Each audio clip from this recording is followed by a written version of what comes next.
Good morning. Thanks for tuning in to MX24. In the next 15 minutes, we'll bring you updates of the day's top stories. My name is Adwoa Tenkoramaa. Domina, stay tuned.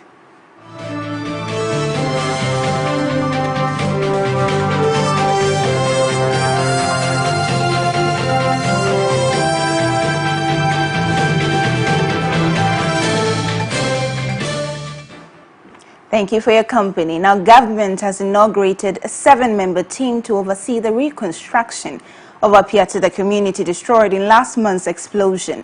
The multi-departmental team, which will be chaired by the Deputy Lands Minister, Benito Owusu-Biu, has also been tasked to build a green and sustainable community. Here is Minister for Lands and Natural Resources, Samuel Abujinapo. We are assembled here to outdoor the Apia reconstruction project implementation team, which is a multi-sectorial, multi-departmental team to oversee the reconstruction of the community. This is a 7-member team, and just to put it in very simple terms, the team is responsible to ensure that the community is built from the design through to sourcing for a developer and developing the community until such time that it will be fully constructed, and hopefully the president will go and commission the community, and then the people of Apia will then come back to live in their community in peace and harmony.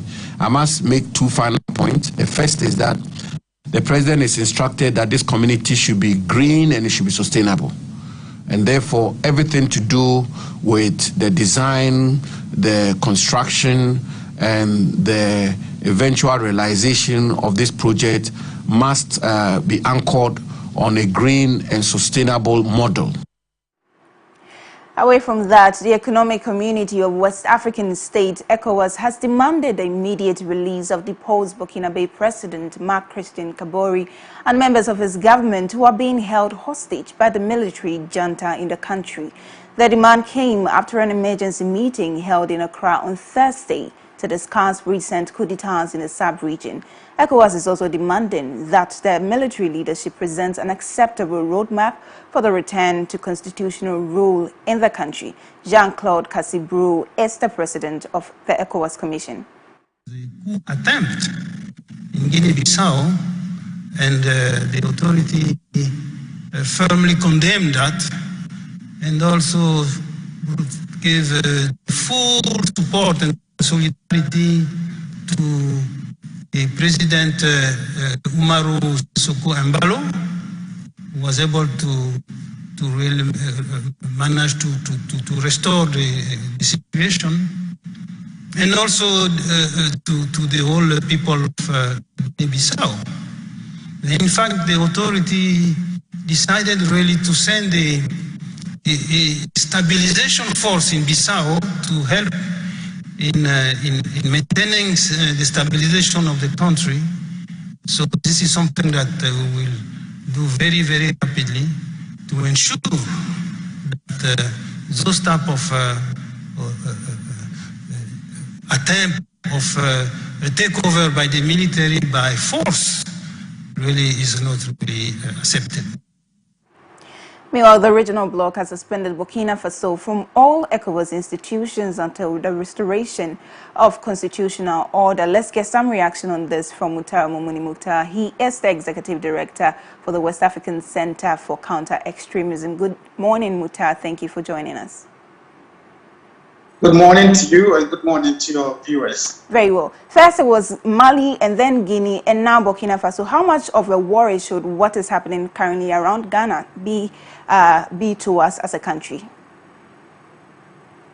Well, collectively, as the region, West Africa, we have to be worried about this development in the sense that this is, one of the very most fragile regions of the continent.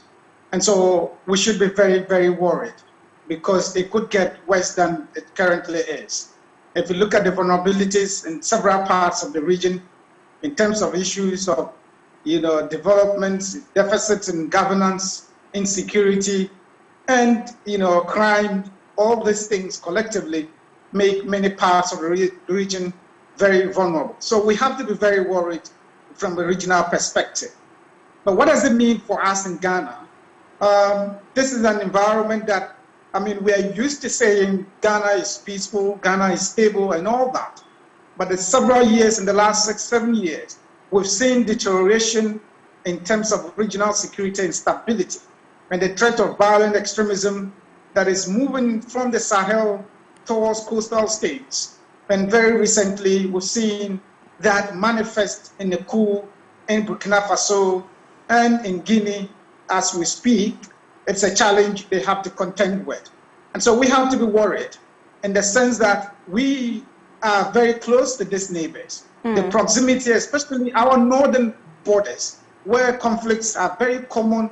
We are currently dealing with Boko, which is, in flames right now, and several parts of our border communities.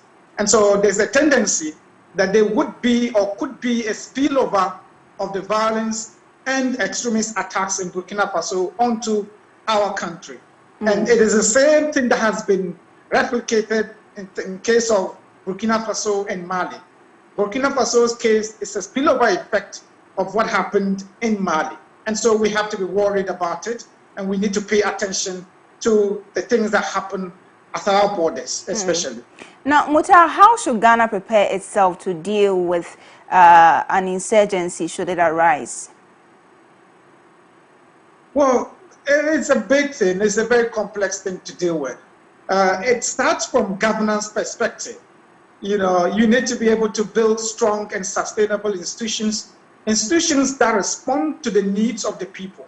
If you look at all these countries that are currently dealing with this challenge, there's a huge governance and development deficits in this part of the world.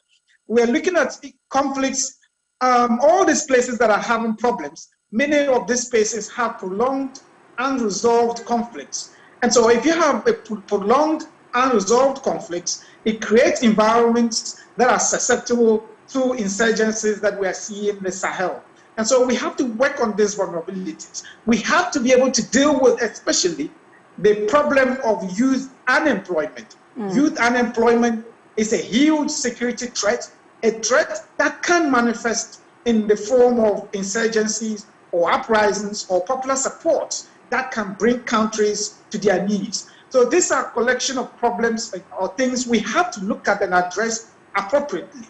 But from a response perspective, we have to consider the proper deployment of security forces, properly trained, properly deployed in terms of the vulnerabilities or areas that are very vulnerable to these problems.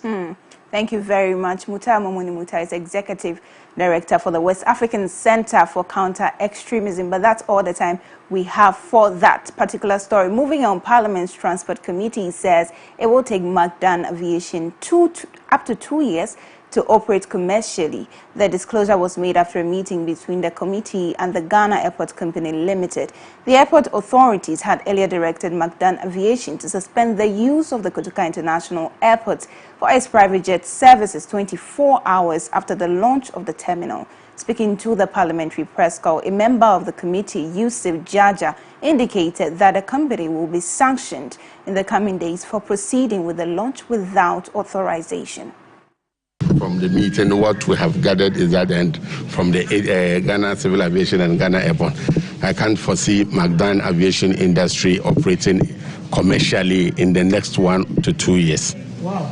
Yes, because as we speak now, he doesn't have the license. He's still now going through the process to acquire the commercial license, and it takes some time to be able to comply with the process to be able to acquire a commercial license to operate.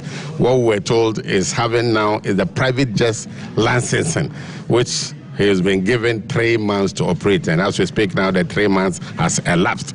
So as we speak now, he doesn't have even the private jet license and authority to even operate. I have suggested to my chairman and the committee to also get the Magdan aviation industry to listen to their side as well. But something happened. If you look at we were fortunate as a member of the committee, members of the committee, to lay our hands on some documents. On one breath, you will see the Ghana Civil Aviation Authority or the Ghana Airport Company communicating to Magdan Shipping Industry. On the other hand, you see some communications communicating to Magdan Group of Companies and to other communications to Magdan Aviation Company. We try, these are technical and legal. Which company are you dealing with? So these are all things they will have to sanitize.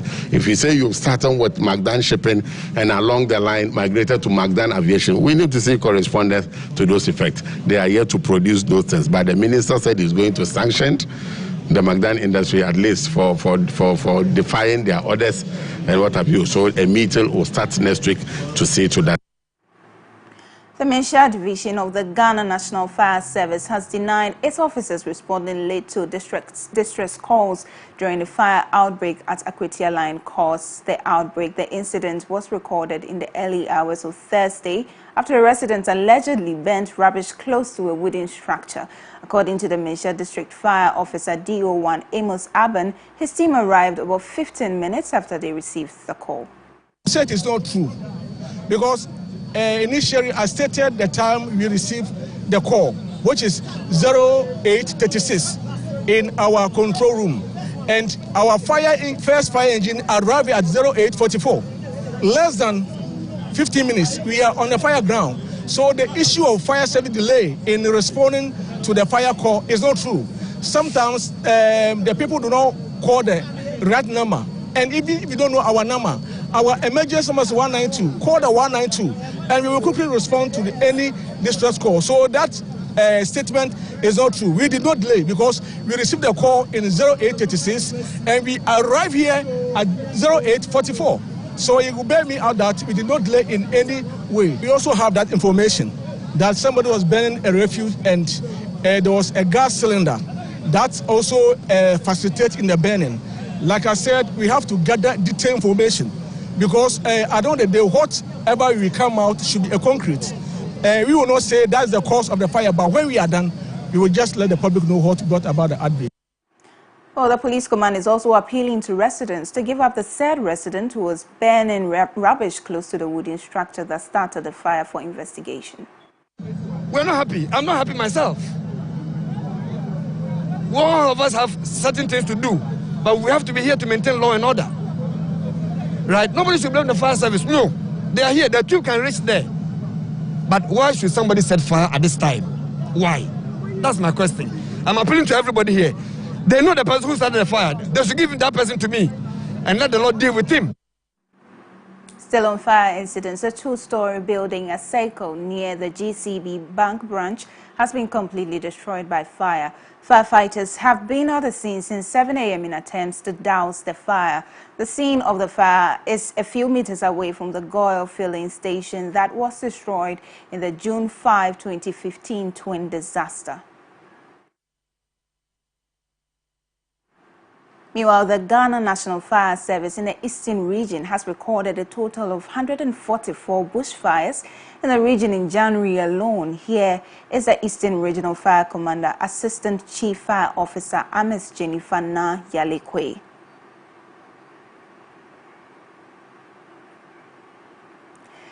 Let's return to the Greater Accra region, where yet another blaze has destroyed properties, running into millions of Ghana cedis. Affected residents say they suspect arson.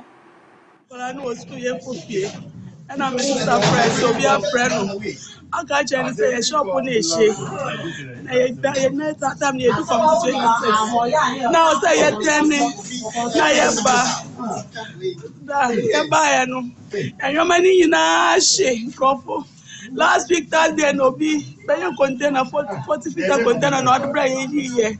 Furnitures, any mattress, bicycle, dining tables, any coffee tables, center tables. In your over 3 billion plus. Last week, they be you and I'm from your ma deposit and they be go. Almost we are no more far. Only you know she shop no you know she ne journey starting with because shop ni any light won't pass 1 year. You install light won't die. You prepare that so that they install light.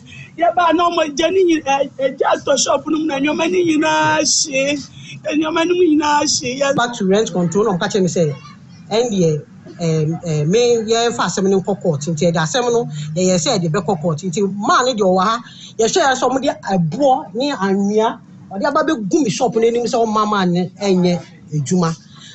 Into Siciano,